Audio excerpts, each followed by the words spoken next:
Hello YouTube, bonjour, donc c'est une nouvelle vidéo, j'espère que l'image n'est pas trop mauvaise. Je filme toujours avec ma webcam vu que j'ai zéro budget, vu que je suis pas une youtubeuse mais juste une maman qui fait des vidéos. Et une maman et une étudiante. je fais une vidéo pour parler de ça, de mes études, de ma reprise d'études et de ce que ça implique en tant que maman, en tant que femme et de mon organisation ou de mon manque d'organisation. Le nom de ma chaîne est pas au hasard, Famille du Bazar, ça nous correspond vraiment, on est une famille vraiment en bazar. Donc voilà, je vais juste faire un petit point là-dessus parce que je me disais que ça pouvait intéresser certaines personnes qui peut-être à l'aube de la quarantaine ou vers la quarantaine comme moi voudraient reprendre leurs études, qui sont plus jeunes mais déjà avec une famille, de savoir comment moi-même je me suis organisée, ce que ça implique, la galère.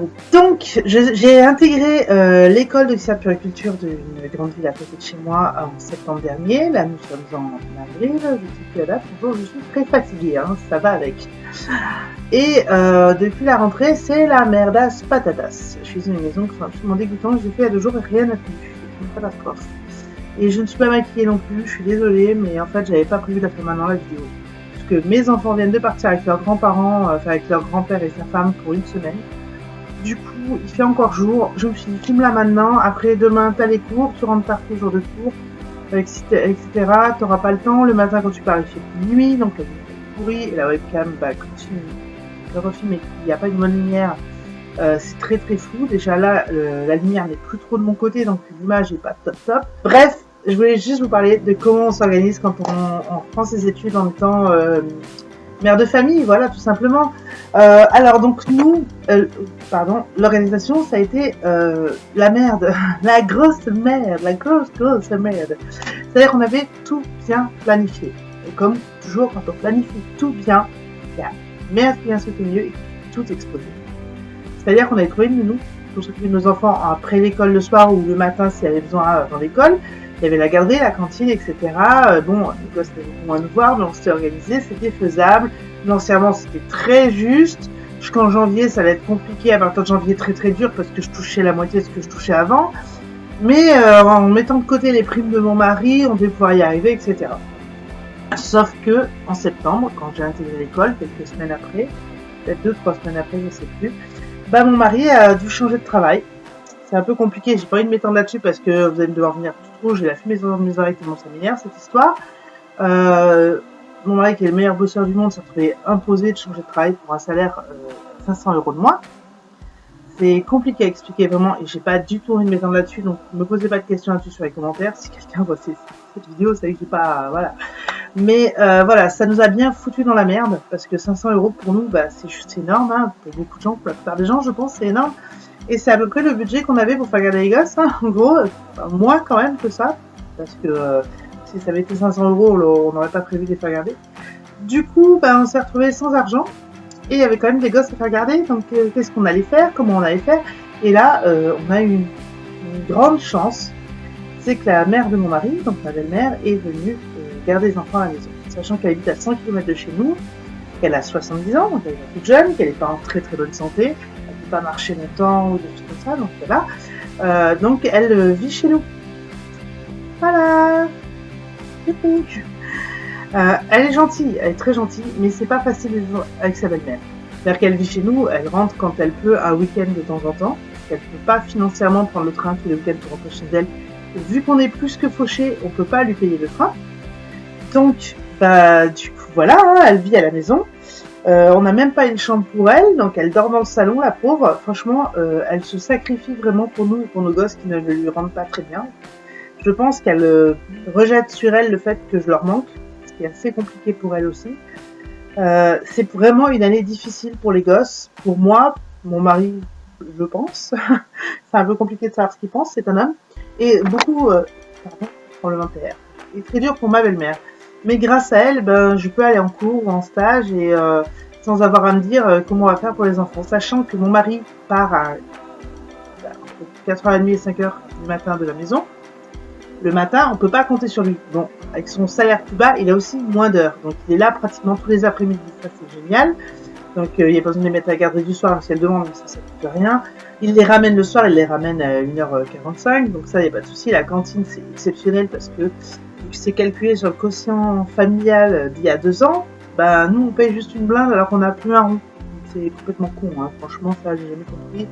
Il y a 2 ans on avait un petit peu de sous, et encore on gagnait pas des fortunes, mais on se sortait correctement. Donc on paye 5 balles le repas. 5 balles par enfant. C'est pas ce qu'elle mange, je suis désolée, aucun enfant ne mange pour 5 €, hein, faut arrêter de délirer. Mais bon, c'est ce qu'on paye, ça va comprendre aussi, je sais pas, le personnel et tout, mais puis bon, c'est fait par un traiteur chez nous, donc c'est vrai que les repas sont vraiment de très bonne qualité. C'est pas comme moi quand je mangeais à la cantine quand j'étais en France, ça n'a rien à voir. J'ai la main devant la bouche, ça va être trop chelou. Donc, l'organisation, pour nous, ça a été d'avoir une ressource familiale, sachant que ma belle-mère n'avait jamais gardé nos enfants de leur vie. On a énormément de chance qu'elle soit là, parce que j'aurais dû arrêter mes études sinon.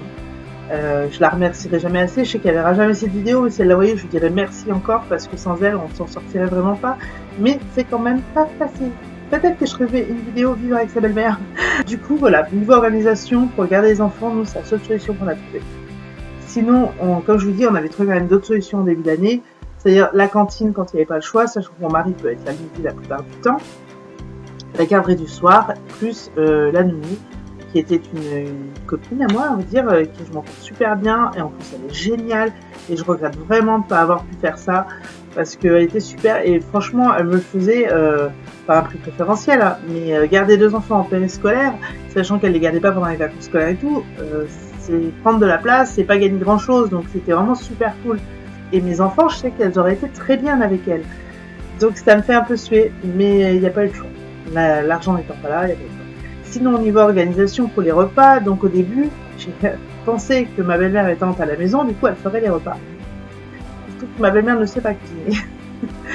Donc voilà, je ne savais pas qu'elle ne savait pas cuisiner, vu que quand on va chez elle, on a toujours plutôt bien manger. Mais en fait, elle nous cuisinait les 3 plats qu'elle sait faire. Puis beaucoup de petites amuse-bouches, choses comme ça. Et ce qui n'est pas grave, hein, mais vraiment, elle ne sait pas cuisiner du tout. Peut-être c'est l'âge aussi. Je pense que quand on vit seul et qu'on est âgé, qu'on ne cuisine plus pendant longtemps, on perd certains réflexes de cuisine, comme de ne pas laisser les pâtes trop cuire et faire de la bouillie. Ou ne pas faire cuire la viande à 5 h de l'après-midi pour la manger à 7 h 30 du soir, histoire qu'on ne mange pas du carton. Voilà, voilà.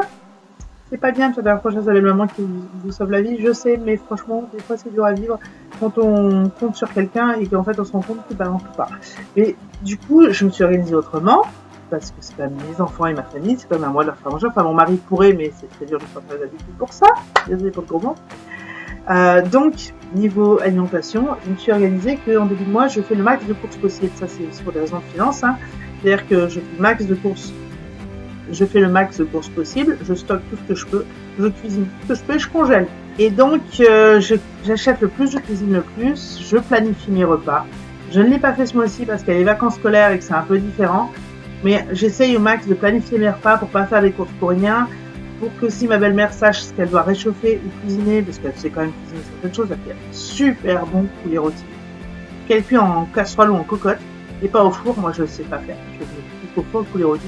Et il est hyper croustillant, mais alors super bon. Elle fait aussi une super tarte saumon épinard, mais alors je leur boufferai tous les jours. Donc elle sait quand même cuisiner certaines choses, ma belle-mère. Faut pas que je sois trop méchante quand même. Et en plus, elle aime nous faire des trucs pour nous faire plaisir, donc c'est très gentil de sa part. Quand c'est des choses qu'elle peut faire, bon, comme faire cuire des pâtes, etc.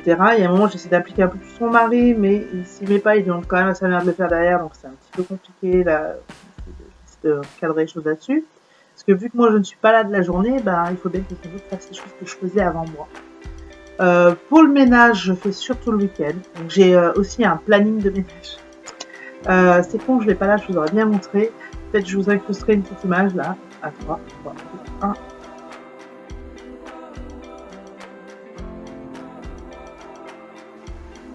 Voilà, j'espère que j'ai réussi à l'incruster. Et donc, ce planning de ménage, c'est hebdomadaire, du lundi au vendredi, parce que le week-end, on souffre quand même.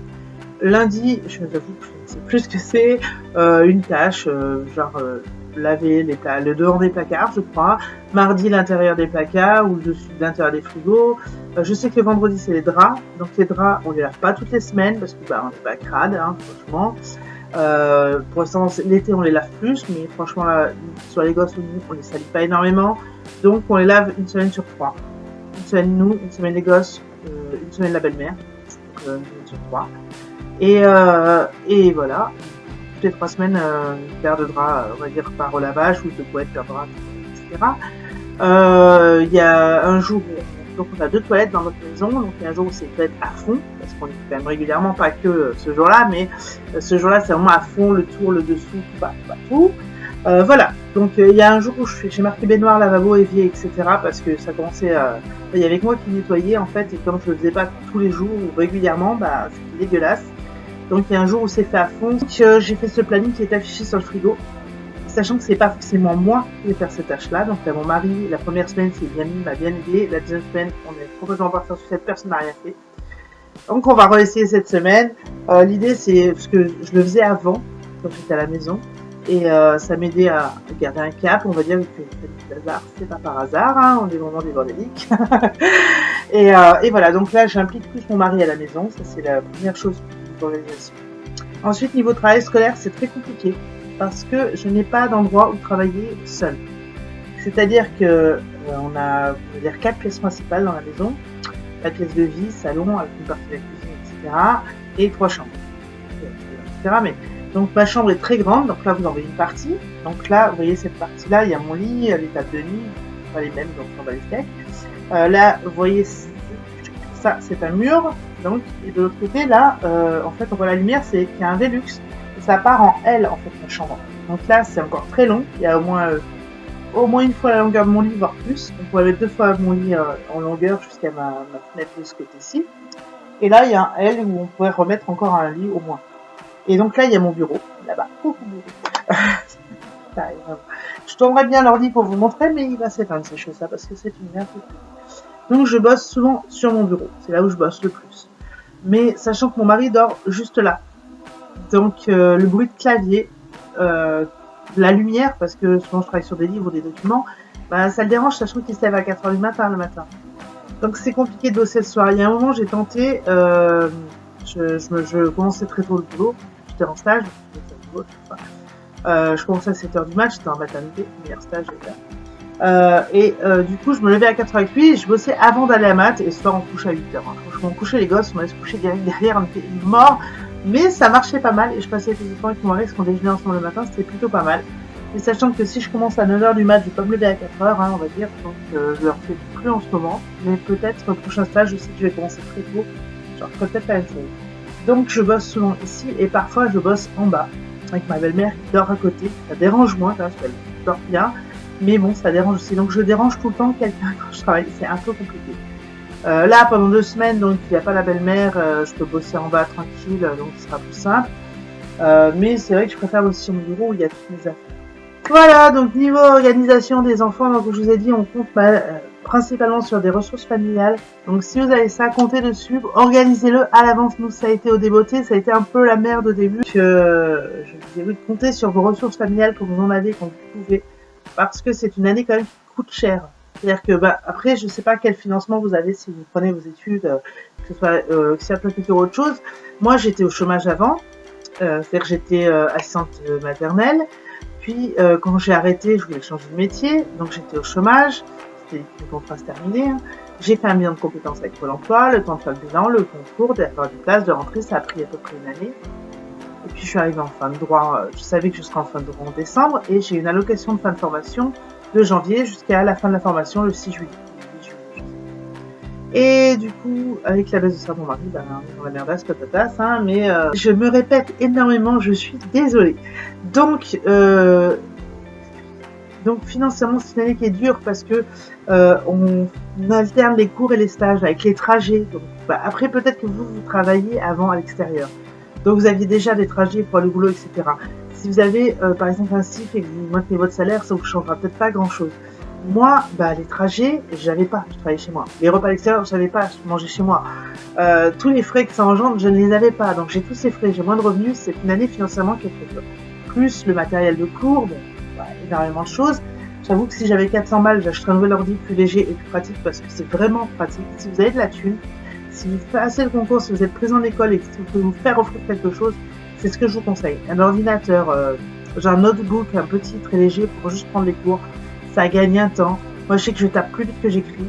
Et que pour beaucoup de cours, quand j'emmène mon ordi, ça me simplifie vraiment la vie. Que je peux bosser sur certains trucs, etc. Je suis désolée, je place.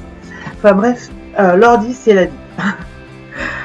Sinon, j'achète des cahiers avec des feuilles qui se détachent qu'on peut rentrer dans un classeur. Tous mes cours sont après rangés dans un classeur que je garde à la maison parce qu'il pèse une tonne.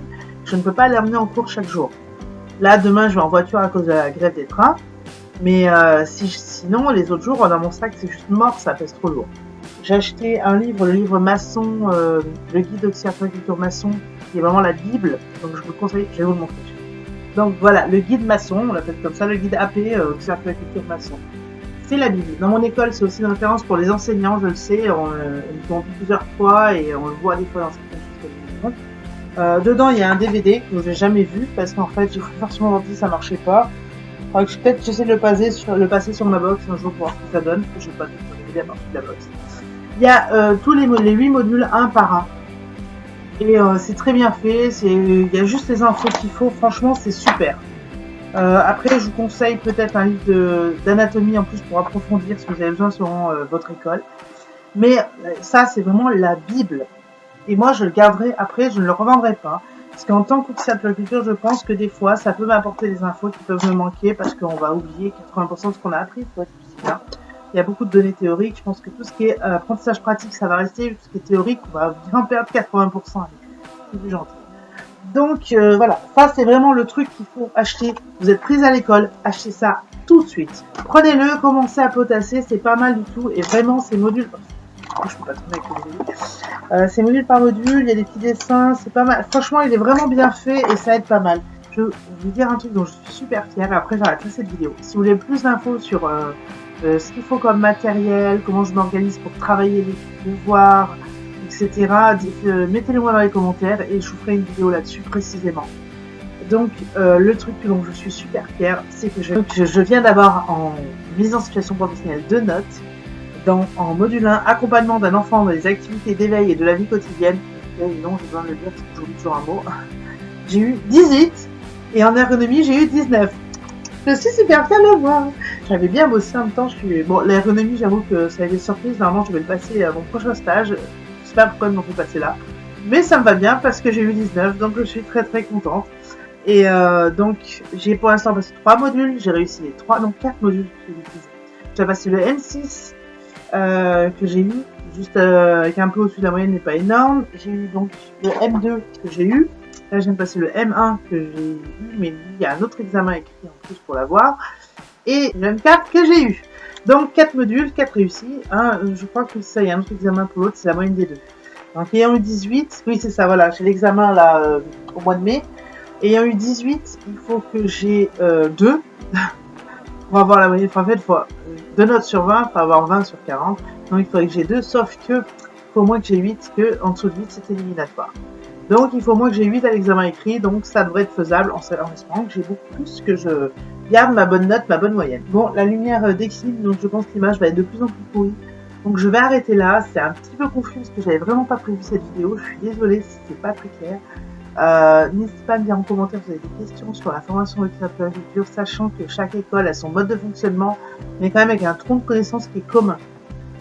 Je pars en digression encore. J'ai dit que j'ai arrêté cette vidéo, je vais l'arrêter. Je suis vraiment désolée pour le bazar que c'est. Ça n'a pas, c'est sans queue ni tête. J'espère que j'arrive en coupant un peu à vous donner un truc qui a un peu de sens, mais bon, tant pis, on verra bien. Et puis je vous dis à très bientôt dans une autre vidéo, j'espère.